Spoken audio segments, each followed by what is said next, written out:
परीक्षित जी गोवर्धन भगवान बनवालो गैया के गोबर से आदर कथा प्रसंग श्री सुखदेव जी कहते हैं राजा परीक्षित इधर वो सखी श्री कृष्ण के कहने पर हाथ बदल दिया और उन्होंने क्या किया, उसके पति मधुमंगल का हाथ पकड़ा दिया। श्याम सुंदर फुर्ती से वहां से निकल गए। अब अपने पति का हाथ पकड़े के सीढ़ी भी चली आ रही है। यशोदा मैया के द्वार पर आई और क्या बोली मैया से, मैया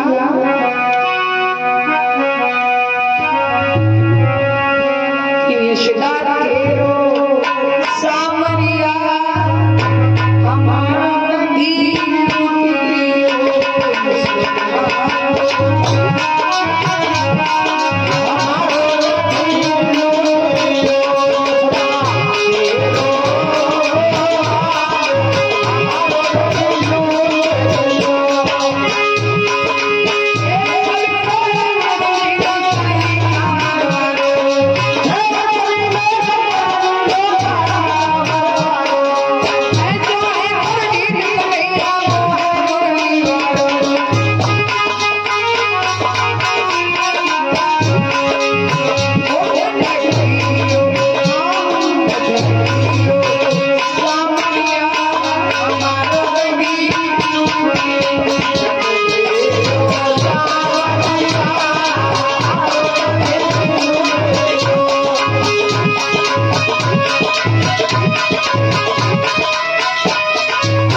तुम्हारे कन्हैया को पकड़ ले आई।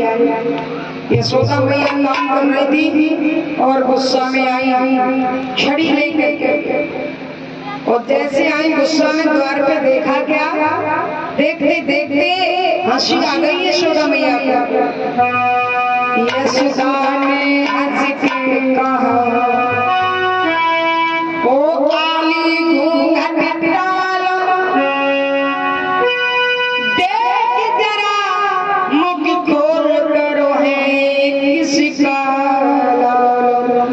और ये माँ जी की तरफ से 50 रुपये भेंट भगवान चढ़ो में भगवान सुखीर के।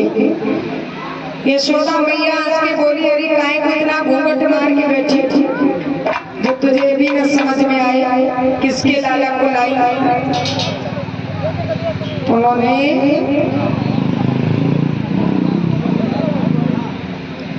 और जैसे घूंघट हटा के देखा तो उसी का पति था। बेचारी बड़ी शर्मिंदा हो गई। भगवान कन्हैया बोले, देखा मैया ऐसे ही बहाना बना बना करके हम मरवाती। मैया मैंने तुम्हारे लाला को पकड़ा था, रास्ते में सिर्फ हाथ बदल दिया, इसी कारण बस से निकल आए। आपने पकड़ लिया तो मैं छोड़ूंगी नहीं। श्री कृष्ण बोले, काय को पकड़ ही पाओगे। वो गोपी निराश होकर चली गई। इधर यशोदा मैया एक दिन कोरी कोरी मटकियों में दही जमाया माखन, चोरी का माखन खाने के लिए ग्वाल वालों को बुला लिया।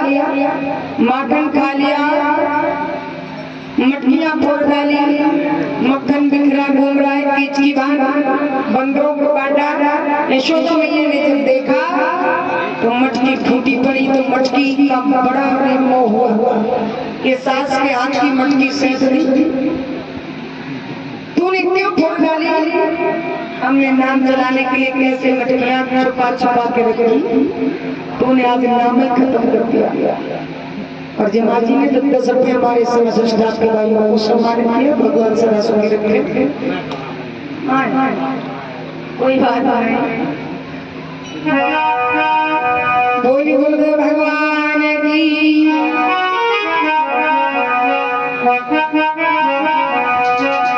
श्री सुखदेव जी कहने लगे, हे राधे पुष्ट मैया यशोदा, मटकियां फूटी देखी, कम पर देख कर रोने लगी। अरे कन्हैया तूने ये क्या किया? मटकियां क्यों फोड़ डाली? श्री कृष्ण बोले, मैया मैंने नहीं फोड़ी मटकी, फिर किसने फोड़ी? श्री कृष्ण बोले, ग्वाल वालों सही सही बता देना कि हमने फोड़ी नहीं, और मटकियां तू सुन ले माता।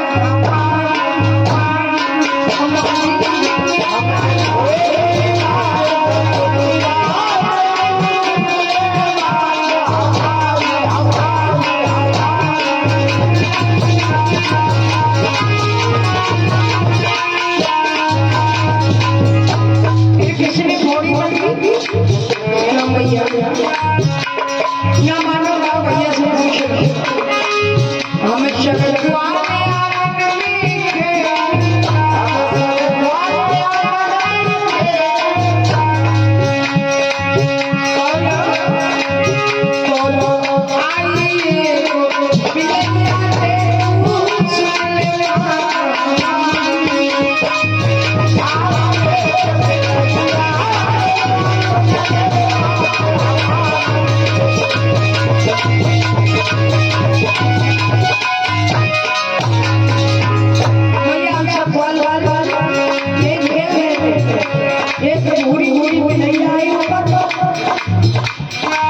हमने सोचा भगा दे, नंबर में गिरा देगी, बातों में पड़ गए और भगाना को भूल ही गया। तो ये लड़कियां गिरी, हम सब छितर गए। हम सब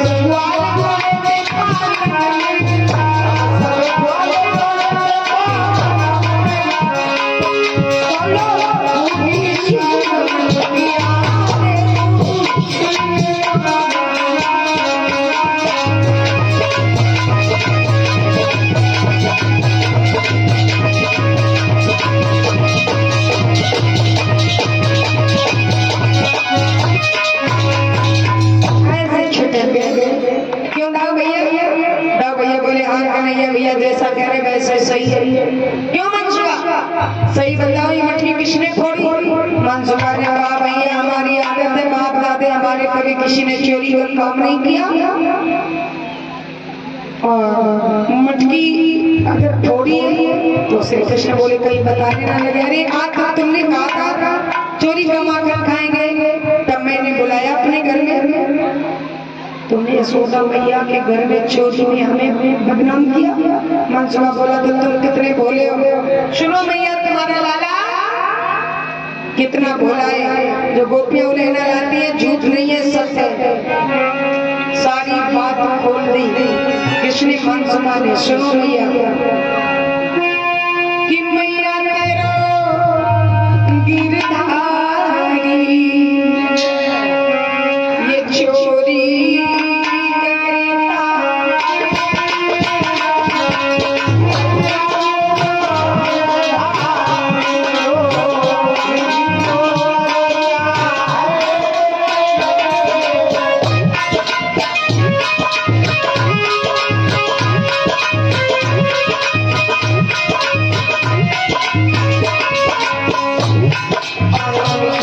के द्वारा भगवान को क्षमावेश्वर में भेद भगवान सदा सुखी रखे। राधा रानी सदैव परम कल्पा दृष्टि बनाए रखे।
कि मैया चोरी से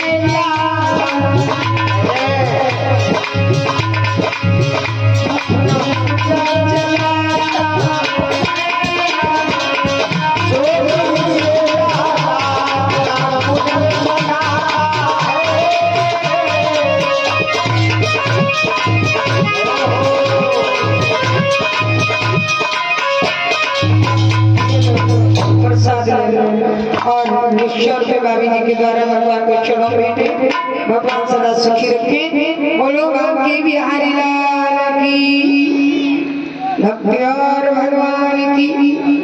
मैया यशोदा में काट जावे बोल वालो यहाँ मत दिखाई देना। मैं अपने लाला को समझा लूंगी, कहीं नहीं जाने दूंगी, ना तो ऐसे बदनाम हो जाएंगे। बड़े घरों की राधा रानी के साथ कैसे होगा? मैया यशोदा ग्वाल वालों को वहां से भगा दिया। श्री कृष्ण को छड़ी लेके धमकाती है, सही सही बताओ लाला चोरी करते हो? तो श्री कृष्ण से मैया यशोदा पूछ रही, कृष्ण रोक कर बोले मैया कि मारे मती मैया और बच्चे थे हर माई ने मती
श्री सुखदेव जी कहने लगे, हे राजा यशोदा मैया छड़ी फेंक देती, क्योंकि मेरे दिनों में बुढ़ापा में एक बेटा देखा, मारने में भी बड़ा दर्द हुआ, उखल में बांधने लगे कि यूं कहकर कुमार कन्हई को बांधने यशोदा वहीं लगी, पर माया पति की माया से वो रस्सी पूरी हुई नहीं, दूसरी रस्सी जोड़ के बांधती है, फिर भी रस्सी दो अंगुल छोटी, तीसरी बांध रही है, फिर भी रस्सी दो अंगुल छोटी, जितनी घर में रस्सियां थी मैया यशोदा ने सब जोड़ के बांधना चाहा, तो रस्सी दो अंगुल छोटी। ऐसा क्यों? भगवान कृष्ण जो है वो पूर्ण ब्रह्म है और रस्सी माया है, माया से कभी भगवान बंधते नहीं, पर यशोदा मैया बांध रही है, हताश हो गई मैया, रोने लगी, तो श्री कृष्ण सोच रहे अब बंध जाना चाहिए, तो बंध गए सारी रस्सियां बढ़ गई। यशोदा मैया समझ गई कोई अवतारी बालक, भगवान ने तुरंत माया का पर्दा डाल दिया।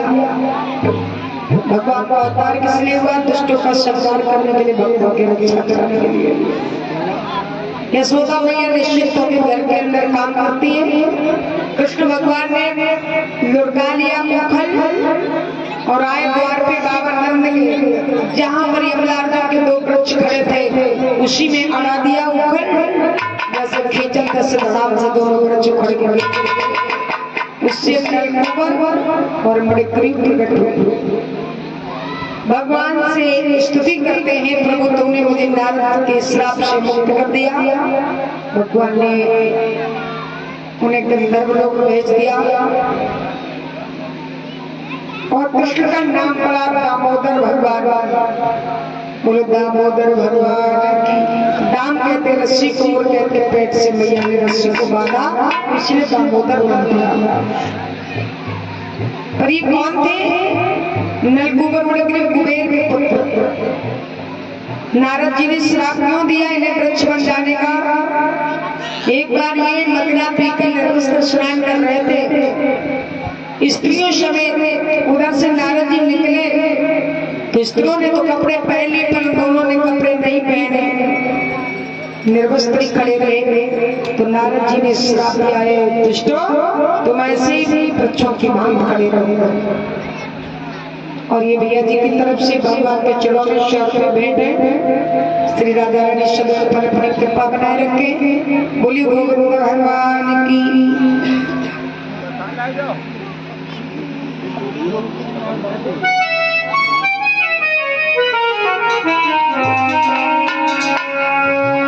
श्री सुखदेव जी बोले, हे राजा परीक्षित, ये बाबा नंद के द्वार पर यमलार्जुन के वृक्ष बने खड़े, श्री कृष्ण ने उनका उद्धार किया। यशोदा मैया ने देखा वृक्षों के नीचे दबे कृष्ण, उठा लाई कल से बाबा नंद ने खोल दिया, बड़े प्यार से भोजन कराती। श्री कृष्ण छूट जाते हैं, मैं भी गैया चराने जाऊंगा। तो श्री कृष्ण भगवान ने मैया से अनुमति लेकर के मधुबन में गैया भी चराई। वहां पर अगासुर, बकासुर, देवकासुर, अरिष्टासुर मधुबन में राक्षसों का संहार किया। दावानल में अग्नि का पान करते मथुरा के 14 लोगों का इनकार दूर किया। अब इसमें आगे किस प्रकार से काले नाम को न था, काली देव का प्रसंग सुनेंगे। तो अब एक बार भगवान का नाम और अब आगे किस प्रकार से श्री कृष्ण काले नाम को न था।